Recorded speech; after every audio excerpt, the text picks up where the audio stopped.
High வீவோஸ், இன்னைக்கான வீடியோவில் என்ன நடக்கலாம்னு சொல்லிட்டு பார்க்கலாம். வீடியோக்குள்ளே போகிறதுக்கு முன்னாடி நம்ம சேனலை லைக் அண்ட் சப்ஸ்கிரைப் பண்ணிவிட்டு கொஞ்சம் சப்போர்ட் பண்ணுங்கள். வாங்க இப்போ வீடியோக்குள்ளே போகலாம். எபிசோட் ரொம்பவே இன்ட்ரெஸ்டிங்காக போய்கிட்டு இருக்கு. நம்ம சாமுடிச்சேரி பஞ்சாயத்தில் அந்த பானையெல்லாம் தூக்கி வைக்கும்போது அதுக்குள்ளே புதையல் இல்லை, அதுக்குள்ளே ஃபுல்லாக கல் தான் இருந்துச்சு. அதனால எல்லாருமே கோவப்பட்டு சாமுடிச்சேரி கிட்ட கேட்குறாங்க, என்னம்மா உங்களை நம்பி தானே அந்த புதையலை கொடுத்தோம், நீங்கள் என்னன்னா இப்படி வந்து நிற்கிறீங்க அப்படிங்கிற மாதிரி கேட்க, அதுக்கு சாமுடிச்சேரி சந்திரா கிட்ட சொல்கிறாங்க, சந்திரா எங்கேயோ தப்பு நடந்திருக்கு அப்படிங்கிற மாதிரி பேசிக்கிட்டு இருக்கும்போது உடனே சிவனாண்டி முத்துவேல் ரெண்டு பேருமே பஞ்சாயத்து தலைவர் கிட்ட சொல்கிறாங்க, இங்கே பாருங்க ஐயா, நீங்கள் சொன்ன மாதிரி சாமுடிச்சேரி அம்மா வாக்கு தவறிட்டாங்க. அந்த நகையெல்லாம் பார்த்ததுமே அவங்களுக்கு ஆசை வந்துருச்சு போல, அதனால தான் அந்த புதையில அவங்களே சுருட்டிட்டு இந்த மாதிரி நம்ம கிட்ட நாடகம் ஆடிக்கிட்டு இருக்காங்க அப்படிங்கிற மாதிரி சொல்ல, இதை கேட்ட சாமுடிச்சேரி சிவனாண்டி கிட்ட சொல்கிறாங்க, வாயை மூடு, எனக்கெல்லாம் அந்த மாதிரி புத்தி கிடையவே கிடையாது.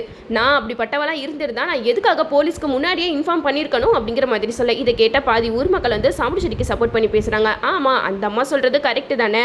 சாமுடிச்சேரி அம்மாவை பற்றி நம்ம எல்லாத்துக்குமே நல்லா தெரியும். அவங்க எதுக்குமே ஆசைப்பட மாட்டாங்க. இந்த ஊர் ஜனங்களுக்கு நல்லது செய்யணும் தான் அவங்க நினைப்பாங்க. அவங்க எப்படி இந்த மாதிரிலாம் பண்ணுவாங்க? இந்த மாதிரி பண்ணுறவங்களாம் இருந்தால் முன்னாடியே போலீஸ்க்கு இன்ஃபார்மும் பண்ணியிருக்க மாட்டாங்களா அப்படிங்கிற மாதிரி சொல்ல, அதுக்கு சிவனாண்டி சொல்கிறாங்க, அதெல்லாம் எனக்கு தெரியாது, இவன் மேலே தப்பு இருக்கு, அதனால சாமுடிச்சேரியை உடனே அரெஸ்ட் பண்ணி விசாரிக்கணும். இது புதையல் விஷயம், அதனால ஆர்கியாலஜிஸ்ட் எல்லாம் வர வச்சு இதுக்கு பின்னாடி யார் இருக்கா அப்படிங்கிறத கண்டுபிடிக்கணும் அப்படிங்கிற மாதிரி சிவனாண்டி ஊர் பஞ்சாயத்து தலைவர்கிட்ட சொல்கிறாங்க. அவங்களும் ஆர்கியாலஜிஸ்ட்டை வர வைக்கிறாங்க. அவங்களும் வந்து சாமுடிச்சேரி கிட்ட விசாரிக்கிறாங்க, நீங்கள் எப்படி மேடம் அந்த புதையலை கண்டுபிடிச்சிங்க அப்படிங்கிற மாதிரி சொல்ல, இது கேட்ட சாமுடிச்சேரி சொல்கிறாங்க, இந்த புதையல் எனக்கு இருக்குன்ற இன்ஃபர்மேஷன் வந்துச்சு, அதனால அங்கே போயிட்டு அந்த புதையலை எடுத்து நம்ம வீட்டில் பத்திரமா வச்சுட்டு உங்ககிட்ட ஒப்படைக்கலாம் தான் நான் இருந்தேன். அதுக்குள்ளே இந்த மாதிரியெல்லாம் நடந்துருச்சு. நான் அந்த புதையலை அனுபவிக்கணும்னு எப்போவுமே நினச்சது கிடையாது. அப்படி நினச்சிருந்தேன்னா நான் முன்னாடி போலீஸ்க்கு இன்ஃபார்ம் பண்ணியிருக்க மாட்டேன் அப்படிங்கிற மாதிரி எல்லா விஷயத்தையுமே சாமுடிச்சேரி ஆர்கியாலஜிஸ்ட் கிட்ட சொல்லிக்கிட்டு இருக்காங்க. சாமுடிச்சேரியோட பேச்சு கேட்டுட்டு சிவனாண்டி சொல்கிறாங்க, இங்கே பாருங்க மேடம், நீங்களாம் இவங்க சொல்கிறத நம்பவே நம்பாதீங்க. அந்த நகைக்கு ஆசைப்பட்டு இவங்க ஏற்கனவே இந்த மாதிரி பிளான் எல்லாம் பண்ணி தான் இன்ஃபார்ம் பண்ணியிருக்காங்க.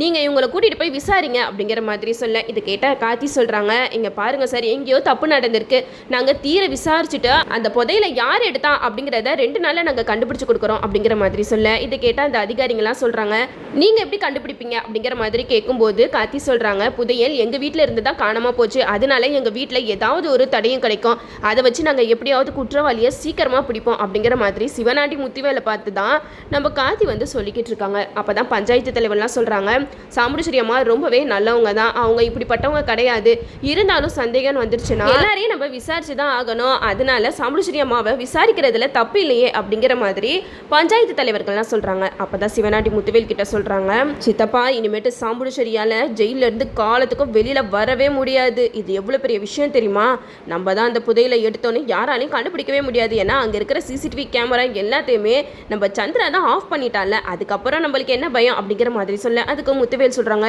இல்லை மகனே, எனக்கு என்னமோ பயமாக இருக்குது, இந்த கார்த்தி பையன் நிறைய விஷயத்தில் நம்மளை மாட்டி விட்டுருக்கான், அதே மாதிரி இந்த விஷயத்துலேயும் நம்ம தான் இருக்கோம் தெரிஞ்சால் நம்மளை உண்டிலன்னு பண்ணிடுவாங்களே அப்படிங்கிற மாதிரி முத்துவேல் வந்து சிவனாண்டி கிட்ட சொல்ல, அதுக்கு சிவனாண்டி சொல்கிறாங்க, அதுக்கெல்லாம் வாய்ப்பே இல்லை, அதெல்லாம் நம்ம பார்த்துப்போம் அப்படிங்கிற மாதிரி சொல்லி பேசிக்கிட்டு இருக்காங்க. இந்த சைடு சந்திராகலாவுக்கு சந்தோஷம் தாங்க முடியல, அப்பாடா எப்படியோ இவ்வளோ நாளாக நம்ம அக்காவை பழி வாங்கணும்னு சொல்லிட்டு நினச்சிட்டு இருந்தோம், அதுக்கான நேரம் இப்போ தான் வந்திருக்கு, இனிமேட்டு ஒன்னால் எங்கேயுமே தப்பிக்க முடியாதுடி, எல்லா பழியும் ஓ மேலே தான் வந்து விழப்போகுது அப்படிங்கிற மாதிரி சந்திரா வந்து மனசில் நினச்சிக்கிட்டு இருக்கேன்.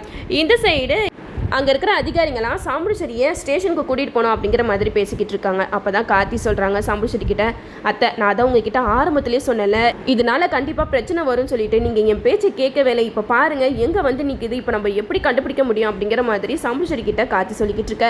அதுக்கு சாமுடிச்சேரி சொல்கிறாங்க, உன்னோட அட்வைஸ்லாம் எனக்கு தேவையில்லை, கண்டிப்பாக என் பக்கம் நியாயம் இருக்கா, அதனால என் மேலே எந்த தப்பு இல்லைன்னு சொல்லிட்டு நான் ப்ரூவ் பண்ணியே ஆவேன் அப்படிங்கிற மாதிரி சாமுடிச்சேரி சொல்லிக்கிட்டு இருக்காங்க. அப்போ தான் மயில் வந்து மனசில் நினைக்கிறாங்க, ஆமாம் இவ்வளோ நாள் இவ்வளோ பிரச்சனையை கார்த்தி தான் எல்லாத்தையும் சமாளிச்சுட்டு இருந்தா, என்னமோ இவங்க தனியாக நின்று சமாளித்த மாதிரி இப்போ கார்த்தி கிட்ட சவால் வேற விட்டுட்டு இருக்காங்களா அப்படிங்கிற மாதிரி மயில் நினச்சிக்கிட்டு இருக்க.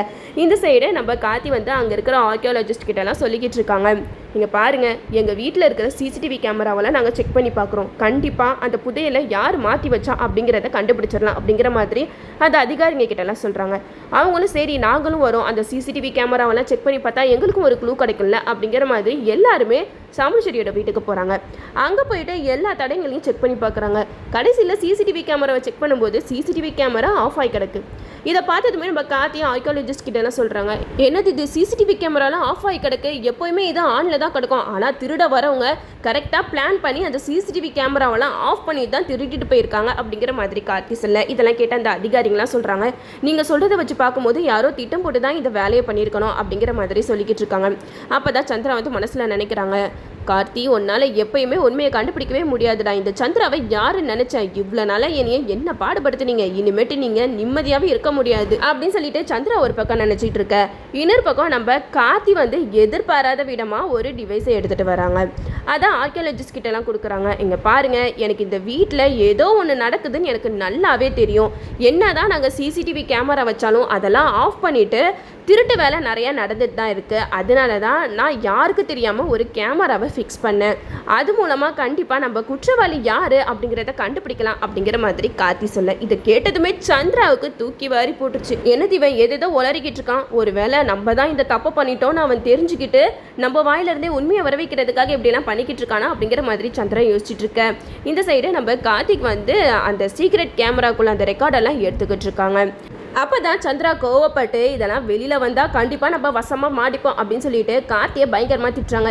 ஏ டிரைவர், என்ன விளையாண்டுட்ருக்கியா, நீ பண்ண தப்பை மறைக்கிறதுக்காக எல்லார் மேலேயும் நீ பழி போட்டுட்ருக்க, என்னமோ சீக்ரெட் கேமரா வச்சுருக்கேன் அது வச்சுருக்கேன்னு சொல்லிட்டு எங்கள் எல்லாரையும் முட்டாளாக்கா பார்க்குறியா அப்படிங்கிற மாதிரி சந்திரா சொல்ல, அதுக்கு கார்த்தி சொல்கிறாங்க, இங்கே பாருங்கள், நான் சீக்ரெட் கேமராவை தான் நீ செக் பண்ண போகிறேன்னு சொல்லிக்கிட்டு இருக்கேன், அதுக்காக நீங்கள் எதுக்காக டென்ஷன் ஆகுறீங்க அப்படிங்கிற மாதிரி கேட்க, அதுக்கு நம்ம சந்திரா சொல்கிறாங்க, எனக்கு என்னமோ நீ தான் இதில் சம்மந்தப்பட்டிருப்பேன்னு தோணுது, என் அக்காவை அவமானப்படுத்துறதுக்காக தான் நீ ஏன் அந்த புதையில ஒளிச்சு வச்சுக்கிட்டு இந்த மாதிரி நாடகம் ஆடிக்கிட்டு இருக்க அப்படின்னு சொல்லிட்டு சந்திரா ஓவரா பில்டப் பண்ண ஆரம்பிச்சிடறாங்க. இந்த சைடு சவுண்ட் சிட்டி கிட்ட சொல்றாங்க, அக்கா பாருக்கா, இவனை நம்பாத, இவன் கண்டிப்பா உன்னைய கவுக்கிறதுக்காக தான் பார்த்துக்கிட்டு இருக்கான், இங்கெல்லாம் சீக்ரெட் கேமரா அப்படின்லாம் எதுவுமே கிடையவே கிடையாது, எங்க நம்ம மாட்டிப்போமோ அப்படின்னு சொல்லிட்டு இவன் உண்மையை திசை திருப்ப பார்க்குறான் அப்படின்னு சொல்லிட்டு சந்திரா வந்து சாம்புச்சேரி கிட்ட சொல்ல, இது கேட்ட சாம்புச்சேரி சொல்றாங்க, இல்லை சந்திரா, அவர் தான் சீக்ரெட் கேமரா வச்சிருக்கேன்னு சொல்றாருல்ல, அதுல நம்ம எல்லாத்தையுமே பார்ப்போம், கண்டிப்பா அது மூலமா நம்மளுக்கு ஏதாவது க்ளூ கிடைக்கும்ல அப்படிங்கிற மாதிரி நம்ம சாம்புச்சேரி சொல்லிக்கிட்டு இருக்காங்க.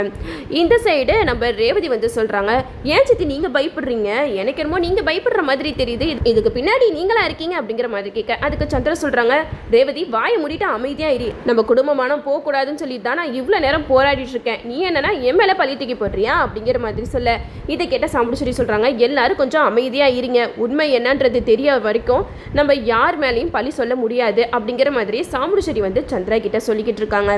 இந்த சைடு நம்ம கார்த்திக்கு நல்லாவே தெரிய வருது, சந்திரா தான் இந்த மாதிரி வேலையெல்லாம் பண்ணியிருக்கணும் அப்படின்னு சொல்லிட்டு, கண்டிப்பாக நம்ம கார்த்தி ஏதாவது ஒரு வேலை பண்ணி சந்திராவோட திருட்டுத்தனத்தெல்லாம் வெளியில் கொண்டு வர தான் போகிறாங்க. கடைசியில் நம்ம சந்திரா கையில் விலங்க மாட்டி போலீஸ் அரெஸ்ட் பண்ணி கூட்டிகிட்டு போக தான் போகிறாங்க. சாமுடிச்சேரியை மாட்ட வைக்கணும், கார்த்தி இந்த வீட்டை விட்டு துரத்தணும் அப்படின்னு சொல்லிட்டு சந்திரா போடுற பிளான் எல்லாமே இப்போ கார்த்திக்கு சாதகமாக தான் அமைஞ்சிக்கிட்டு இருக்கு.